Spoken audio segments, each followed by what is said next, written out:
प्यार तो चंदन और पूनम ने किया, लेकिन इसकी सजा सुनील और उसके परिवार को मिली।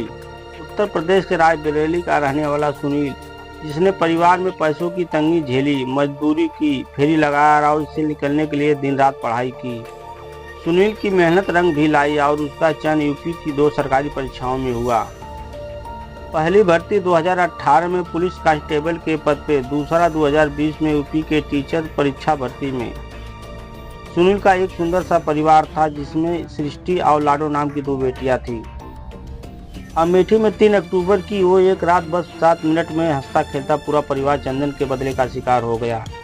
एक इंसान कैसे हवान बन जाता है, इसका जीता जागता प्रमाण चंदन वर्मा है। अपनी झूठी हवस के लिए उसने एक माँ से उसका बेटा छीन लिया और एक बाप का सहारा खत्म कर दिया। टीचर की नौकरी ज्वाइन करने के बाद सुनील की पोस्टिंग अपने घर से 35 किलोमीटर दूर बीएसए ऑफिस में हो गई, तो उसने मटिया इलाके में ही किराए पर मकान ले लिया। वहीं पर अपनी पत्नी पूनम और बेटी के साथ रहने लगा। उसी के पास वाले मकान में चंदन वर्मा भी रहता।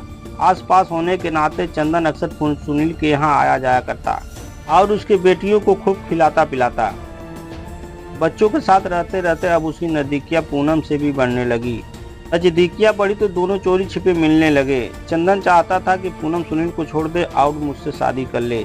इसके लिए उसने पूनम पर कई बार दबाव भी बनाया, पर पूनम राजी नहीं हुई। राजी भी कैसे होती, पति तो सरकारी सर्विस वाला था। पूनम अपने ऐशो आराम में खोई रहती और चंदन से फोन पर बात करती। उसकी इस हरकत को सुनील ने एक दिन देख लिया, फिर दोनों से बात करके एक दूसरे से दूर रहने की हिदायत दी। सुनील के समझाने के बावजूद भी चंदन उसे घर पर पूनम से मिलने के लिए पहुंच जाता। यह कार्यक्रम इसी तरह चलता रहा। सुनील ने अमेठी में 2 बिस्वा जमीन भी खरीदा, जिसमें उसने पूनम के कहने पर चंदन को गवाह बनाया। पूनम के प्यार में पागल चंदन किसी भी तरह उसे पा लेना चाहता। उसे खुश करने के लिए वो अपनी कमाई के सारे रुपए पूनम पर खुशी खुशी खर्च कर देता। पूनम की जुदाई में चंदन एक बार जहर तक खा लिया था। अब आप सोच सकते हैं कि उसके ऊपर इश्क का भूत किस तरह सवार था। सुनील को लगा कि इन दोनों की नजदीकियां फिर से बढ़ने लगी, तो उसने पूनम से रायबरेली थाने में चंदन के खिलाफ रिपोर्ट दर्ज करा दी। ये दिन था 8 अगस्त का। पुलिस ने चंदन को पकड़कर थाने लाई और सुनील से माफी मांगने को कहा। चंदन ने माफी भी मांगा और बोला कि वह कभी भी पूनम का पीछा नहीं करेगा, मगर यह सब चंदन का पुलिस को दिखावा था। थाने तक पहुंचने के बाद अब चंदन को किसी भी तरह से पूनम से शादी करनी थी। जब वह पुलिस थाने से अपने घर लौटा तो पिस्तौल में गोलियां लोडकर सुनील के घर पहुंच जाता है। सामने पूनम को देखकर कहता है कि मैं अब इंतजार नहीं करूंगा, अब मैं तुमसे शादी करूंगा। पर पूनम ने साफ मना कर दिया। बदले की आग में चंदन ने पूनम को 2 गोली मारी। गोली की आवाज को सुनकर सुनील भी मौके पर आता है। जब तक वो कुछ समझ पाता, चंदन ने उसे भी 3 गोलियां मार दी। पापा को गोली लगता देख बेटी दौड़ती हुई सुनील के पास दौड़ी तो चंदन ने उसे भी गोली मार दी। बची एक बेटी को भी चंदन ने गोली मार दी।